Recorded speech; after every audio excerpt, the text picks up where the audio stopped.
A mí me gustaría que se informen los más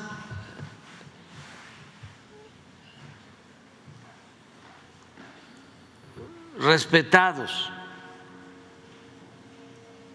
en las organizaciones empresariales sobre este caso. Y quiero proponer a 5 que me gustaría que conocieran sobre esta argumentación. Los 5 más ricos de México, de acuerdo a la revista Forbes. No está aquí en cuestión cómo obtuvieron su riqueza. Aquí lo que queremos es que ellos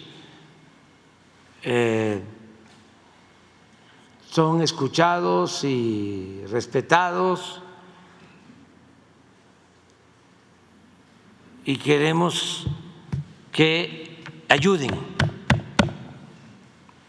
a que vivamos en un país con un auténtico Estado de Derecho, y que hagamos el compromiso de desterrar la corrupción y la impunidad.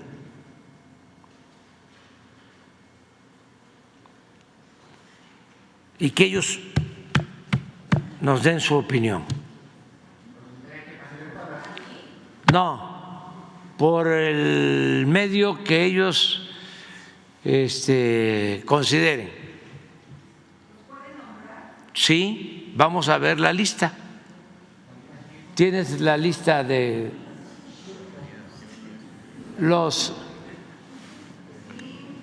que, de acuerdo a la revista Forbes, tienen más recursos, más capital, más dinero? Y que se aclare, no todo el que tiene es malvado, ¿eh? No estamos en contra de quienes con esfuerzo, trabajo, de conformidad con la ley, logran un patrimonio. Nosotros estamos en contra de la riqueza malavida y de la corrupción, porque la corrupción es el principal problema de México. Era, todavía no hemos terminado de limpiar al país de corrupción. El principal problema de México, no una pandemia, una peste.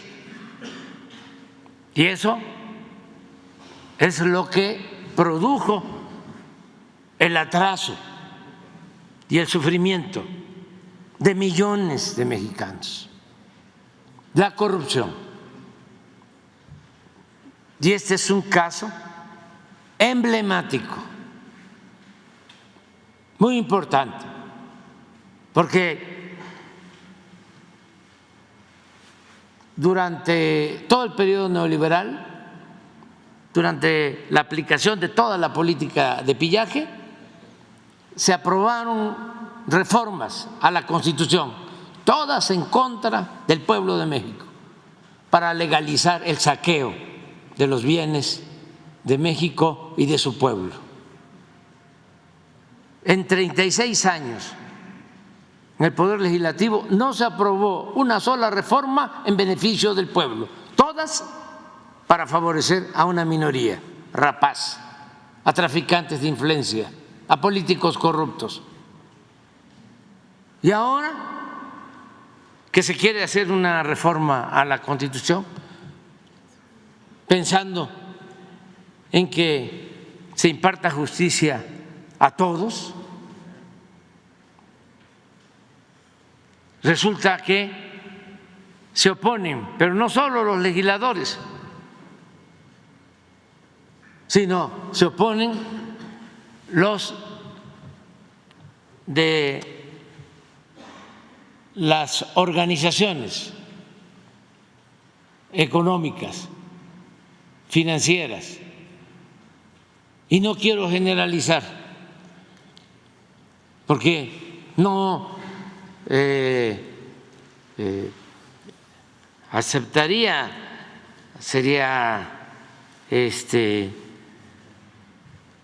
muy extraño, raro, que el que tiene más dinero en México, Carlos Slim, esté a favor de que se viole la Constitución.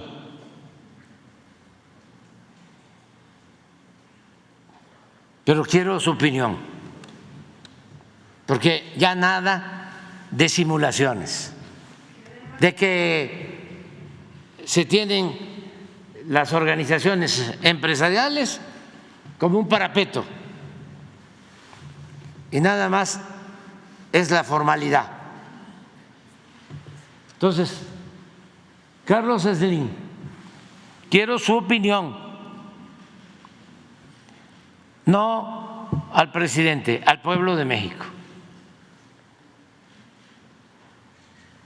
Y no hace falta consultar abogados. Él es muy inteligente y tiene juicio práctico, sentido común, que es el menos común a veces de los sentidos. Que nos diga qué opina, si está bien que las organizaciones a las que él pertenece estén solicitando que se viole la Constitución. Si eso es éticamente correcto, si ese es el México que queremos para nuestros hijos, nuestros nietos, para las nuevas generaciones, que siga la simulación, que siga predominando el estado de Chueco, el estado de cohecho, no un auténtico estado de derecho. Entonces, Carlos Slim, Germán Larrea, Ricardo Salinas, Fernando Valleres y María Asunción Arumarazabala. 5, ¿les parece? A ver qué opina.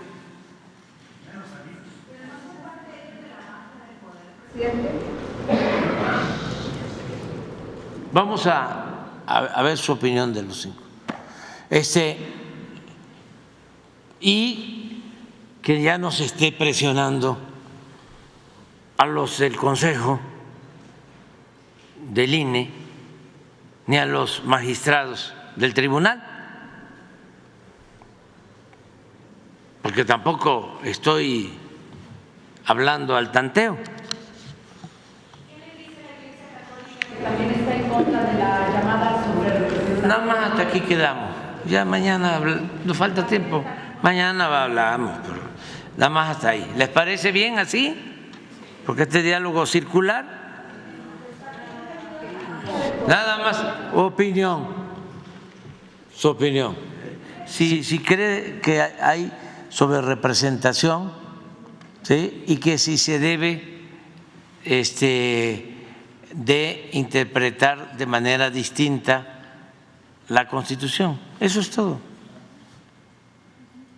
Eso es todo. Sí, pero vamos a esperar. Que sea una respuesta oficial y directa a lo que usted ha pedido. Directa.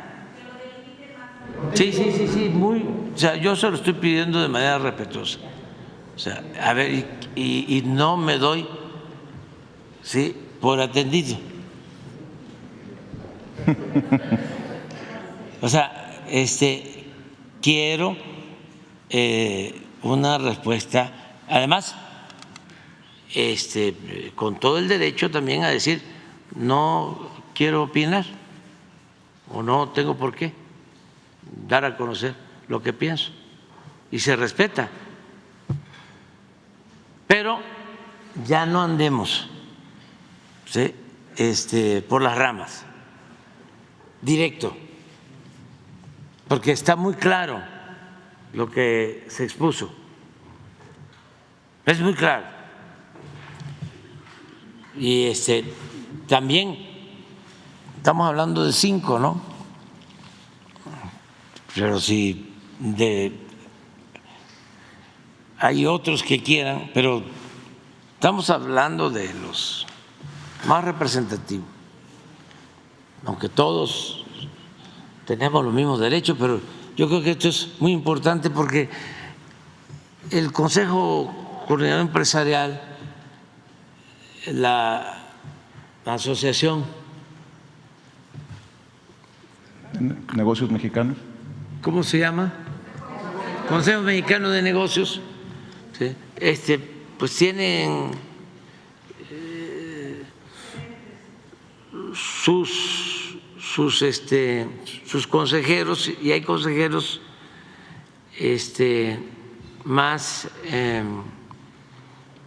influyentes que otros, y además del consejo pues está la directiva, pero yo no quiero la opinión de la directiva, esa ya la externaron, sí, yo quiero la opinión de los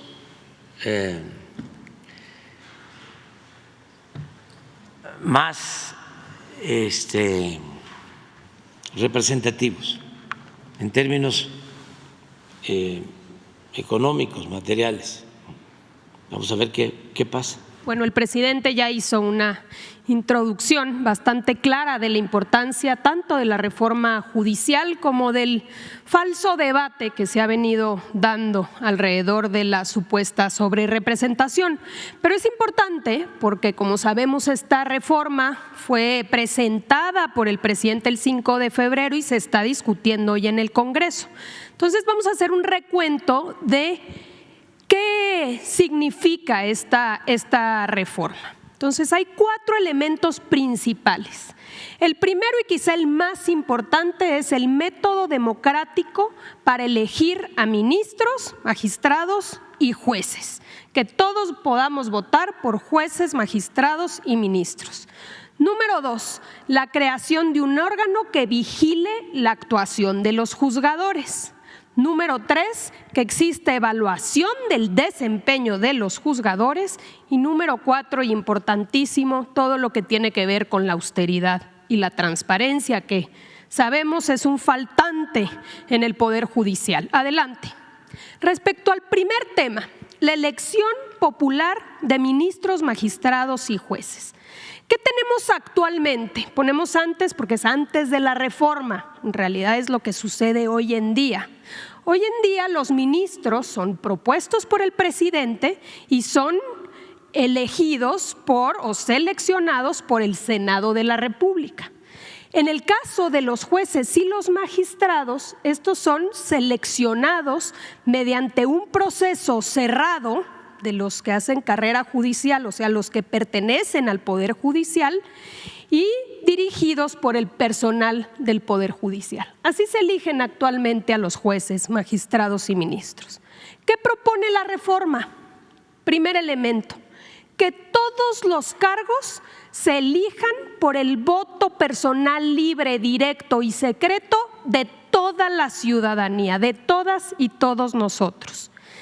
Que las convocatorias para poder participar y poder ser electo sean abiertas a toda la ciudadanía, todos aquellos que cumplan con los requisitos que establece la Constitución, que es tener licenciatura en Derecho, con un promedio mínimo de 8 y 9 en la materia para el cual voy a aplicar, es decir, se va a aplicar para ser juez penal en las materias de penal. Cartas de recomendación de la ciudadanía y ensayos que puedan respaldar esta candidatura, que puedan decirnos por qué quieren ser juzgadores en nuestro país. Comités de evaluación que seleccionan los perfiles con la mejor trayectoria y preparación y que destaquen en algo que es fundamental, que es su honestidad. Esto es lo que propone la reforma. Número 2, un órgano que vigile la actuación de los juzgadores. Hemos hablado mucho de la importancia que exista esto. ¿Por qué? ¿Qué sucede actualmente? Hoy existe el Consejo de la Judicatura Federal como un órgano administrativo y también de disciplina. Pero este consejo en realidad depende de la Suprema Corte de Justicia. La presidenta de la Suprema Corte a su vez preside el Consejo de la Judicatura, entonces es integrado por los mismos miembros del Poder Judicial, es juez y parte en esta vigilancia. Facultades muy acotadas, porque por esta supuesta libertad de jurisdicción, en realidad es que no se puede entrar a evaluar las resoluciones de los juzgadores, no pueden ser cuestionadas ni revisadas. Entonces hay sanciones mínimas y excepcionales. ¿Qué plantea la reforma? La reforma plantea la creación de un tribunal de disciplina judicial como una autoridad independiente a la Suprema Corte, integrado por magistrados electos por voto popular. Facultades amplias para este tribunal para poder investigar la actuación de cualquier juzgador, incluyendo que sus resoluciones estén apegadas a derecho.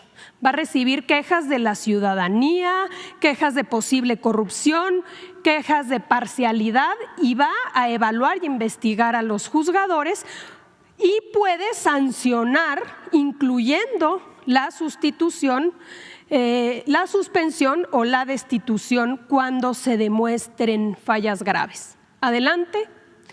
Por el otro lado, una evaluación del desempeño, cómo funciona con los funcionarios públicos. ¿Qué pasa actualmente?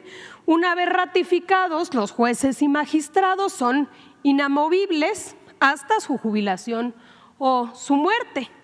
Los jueces y los magistrados no tienen en realidad la obligación de someterse a evaluaciones periódicas, entonces no existen consecuencias, por ejemplo, de algo que también aquí hemos hablado, de excederse en los plazos máximos que establece la ley para resolver un asunto. ¿Qué acaba pasando? Que se mete un asunto en el cajón y se puede dejar ahí meses o hasta años sin resolverse.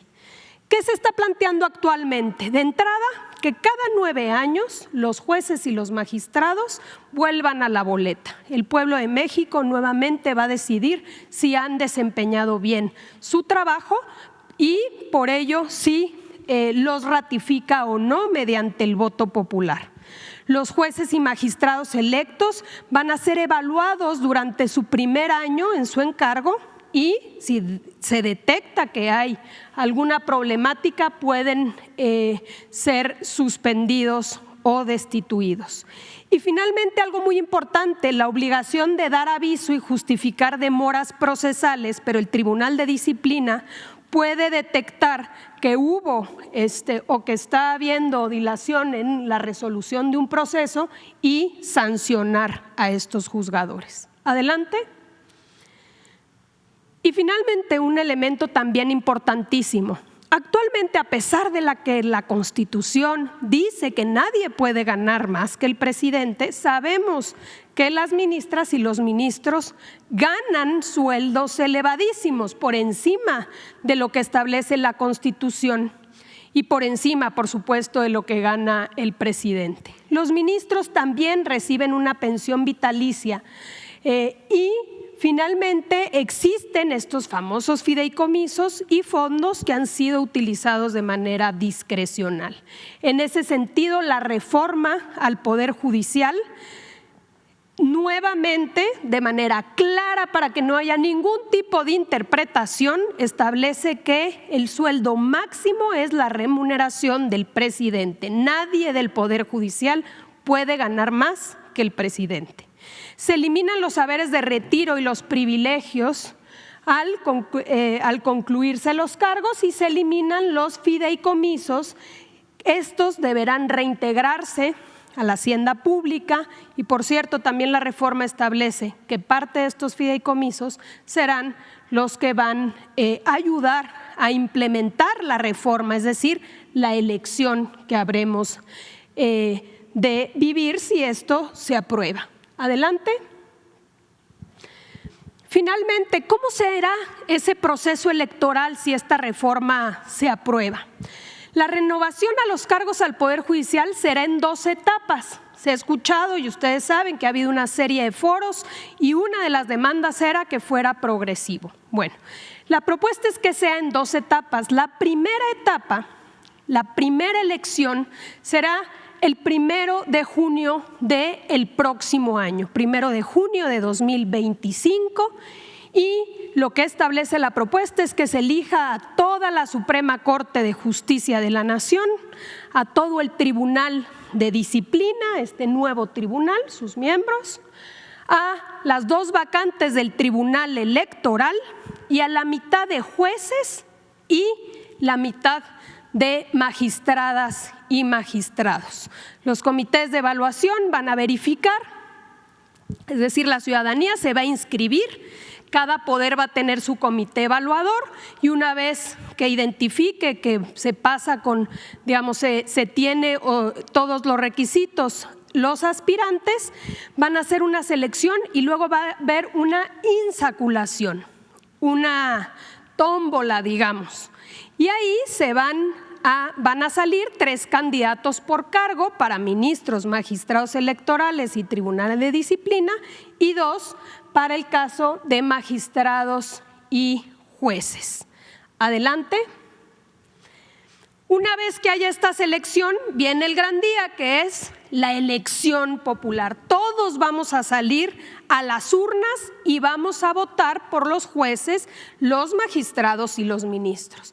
¿Y cómo establece la propuesta que se haga? Bueno, vamos a recibir una boleta, este es un ejemplo, y vamos a votar por 5 mujeres y 5 hombres para el caso de jueces, para el caso de magistrados, para el caso de ministros habremos de votar por 9 ministros, 5 mujeres y 4 hombres, y para el Tribunal de Disciplina por 5. Vamos a ver aquí al reverso de la boleta cuáles son los nombres de los que se están postulando y cada una y uno de nosotros vamos a poder votar.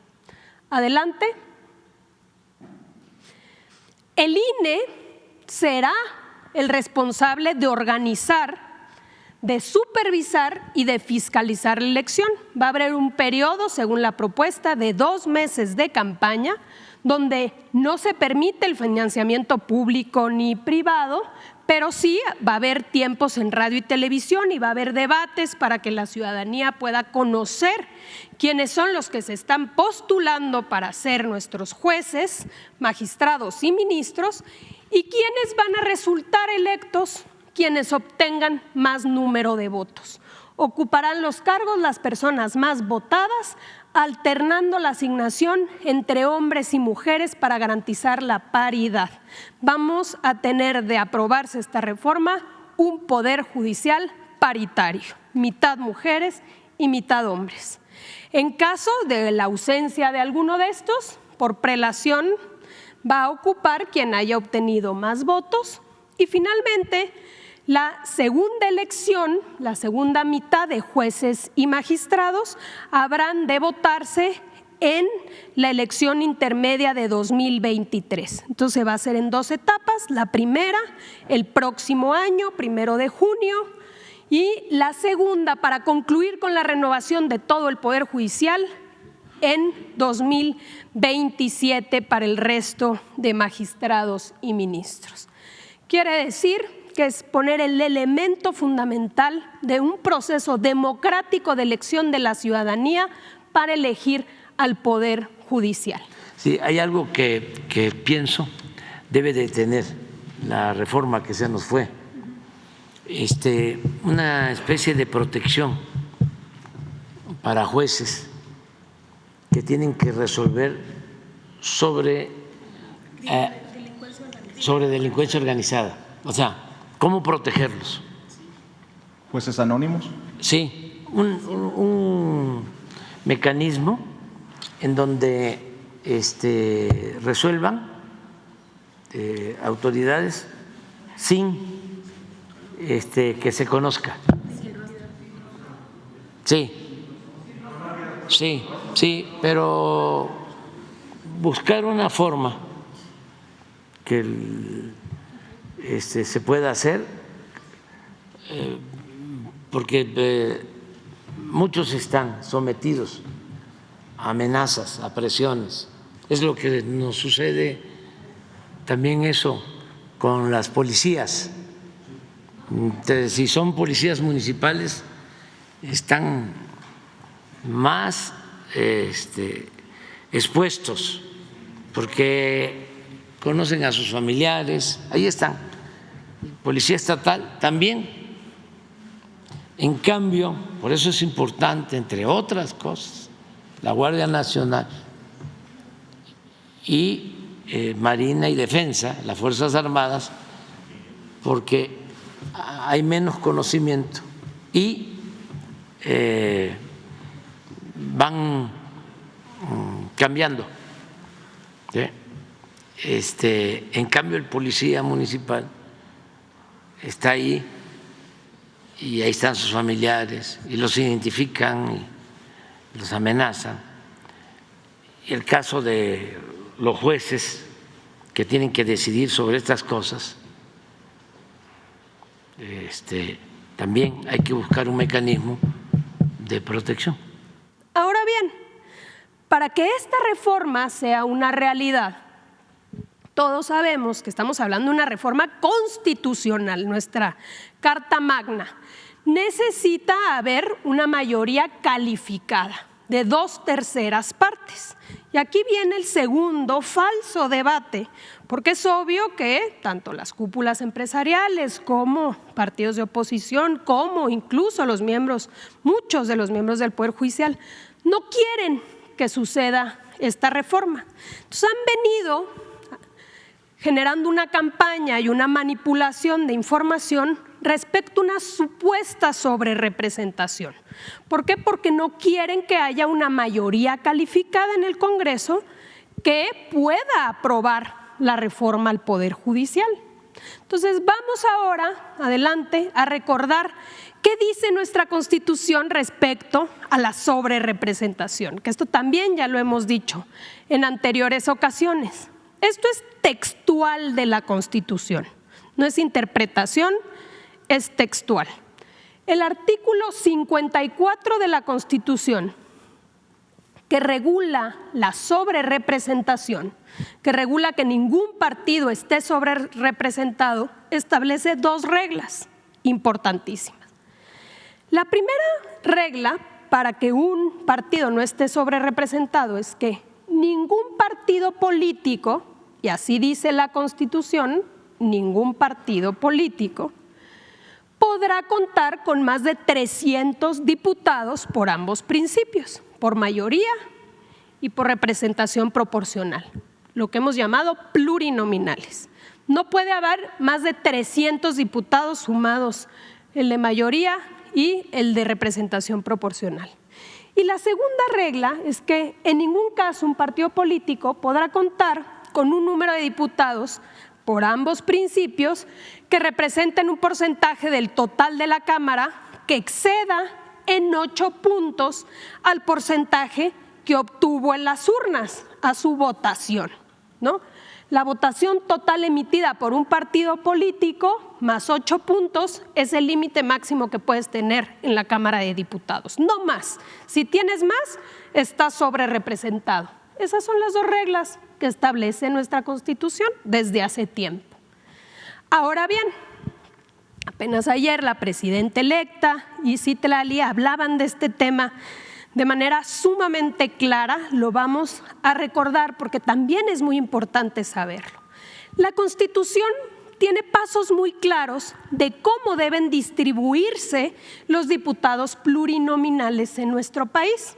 Lo establece tanto la Constitución como la ley electoral. El artículo 15, numeral 2, establece que para obtener la votación nacional emitida se debe restar a la votación total los votos nulos, los votos a favor de candidaturas sin registro y los votos de candidaturas independientes, y también de aquellos partidos políticos que no hayan obtenido por lo menos el 3%. En el caso actual fue el PRD. Eso es para obtener la votación nacional emitida, que es fundamental para la distribución de los plurinominales. Aquí tenemos la votación total emitida, hay que restarle los votos nulos o candidatos sin registro, los votos por independientes o partidos con menos del 3%, y te da la votación nacional emitida. En este caso, 55.705.598. Adelante. Paso número 2. La votación nacional emitida se divide entre el total de diputados plurinominales. Hay que recordar que hay 500 diputados que integran la Cámara de Diputados, 300 por mayoría. El candidato que más votos obtenga en un distrito, ese es el diputado. Y 200 por plurinominales. Entonces, la votación nacional se divide entre los diputados plurinominales para obtener el cociente natural. Aquí está, los 55.705.000 entre 200 te da 278.527, que es el cociente natural. Adelante. Paso número 3, dice la Constitución. Se determina el número de diputados que se asignarán a cada partido político, dividiendo su votación total entre el cociente natural. Entonces hay que hacer en cada uno de los partidos políticos. En el caso de Morena, Morena obtuvo 24 millones de votos, 24.286.000. Entre el cociente natural te dice cuántos diputados por representación proporcional deben asignarse. 87, en este caso vamos a poner los decimales para ver la cuarta regla, pero son 87 diputados. El PAN obtuvo 10.049.000 votos, entre el cociente natural 36 diputados plurinominales. El PRI obtuvo 6.623.000 votos, entre el cociente natural le tocan 23 diputados. Movimiento Ciudadano, 6.497.000 votos, entre el cociente natural le tocan 23 diputados. El Verde, 17 diputados y el PT, 11 diputados. Así se asignan los diputados plurinominales. Ahora, si nosotros sumamos todos los enteros, nos da 197. Faltan 3 diputados para distribuirse. ¿Qué dice la siguiente regla? Dice, cuando sobren diputaciones por repartir tras aplicar el cociente natural, estas se reparten entre los partidos que tengan el resto mayor de sus votos, iniciando por aquellos cuyo decimal se acerque más al entero. Si regresamos al anterior, por eso importan los decimales. ¿Cuáles son los decimales que se acercan más al entero? Como podemos ver aquí, es el caso del PRI, .78, del PT, .69 y del Verde Ecologista, .93. La Constitución entonces dice que debe asignarse un diputado más al Verde, un diputado más al PT y un diputado más al PRI. Adelante. Aquí está.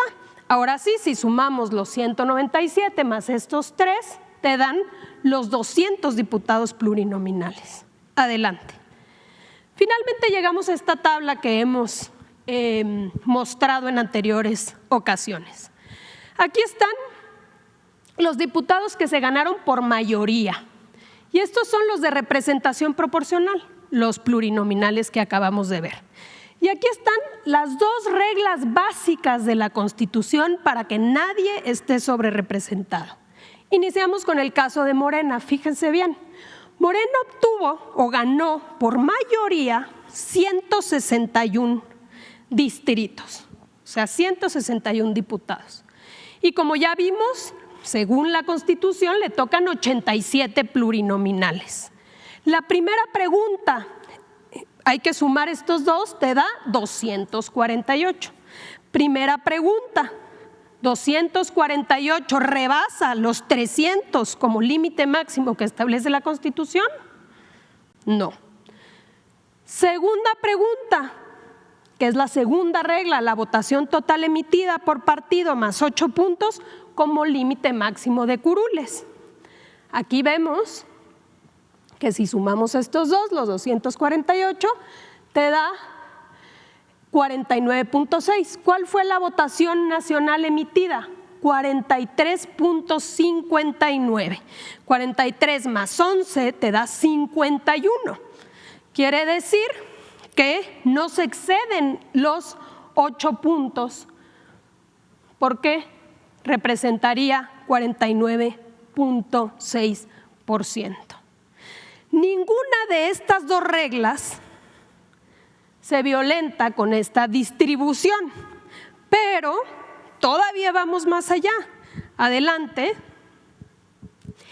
Este criterio se ha sostenido en todas estas elecciones, en el 2009, en el 2012, en el 2015, en el 2018, en el 2021, ha sido la distribución de plurinominales que establece la ley y la Constitución, que por partido no puede excederse de 300 y que por partido no puede excederse de 8 puntos más que la votación total emitida. Así ha sido siempre desde la reforma del 2008, que por cierto el PRI aprobó y que eliminó que se consideraba como coaliciones a los partidos políticos. Desde entonces siempre se ha cumplido con esta regla. Hoy, ¿cuál es la pretensión o cuál es el supuesto debate? Dicen que se haga una interpretación de la Constitución. Y les gustaría, si me ponen la primera, que como dice la Constitución, donde dice la Constitución partidos políticos, que es la primerita, que en lugar de que cumplan con la Constitución y donde dice partidos políticos, que ahí le borren y le pongan coalición. Y ellos quisieran que dijeran ninguna coalición podrá contar con más de 300 diputados. Pero la Constitución dice partidos políticos y desde 2009 siempre se han distribuido igual. Esta es la hipocresía de cuando hablamos de la ley es la ley y del Estado de Derecho.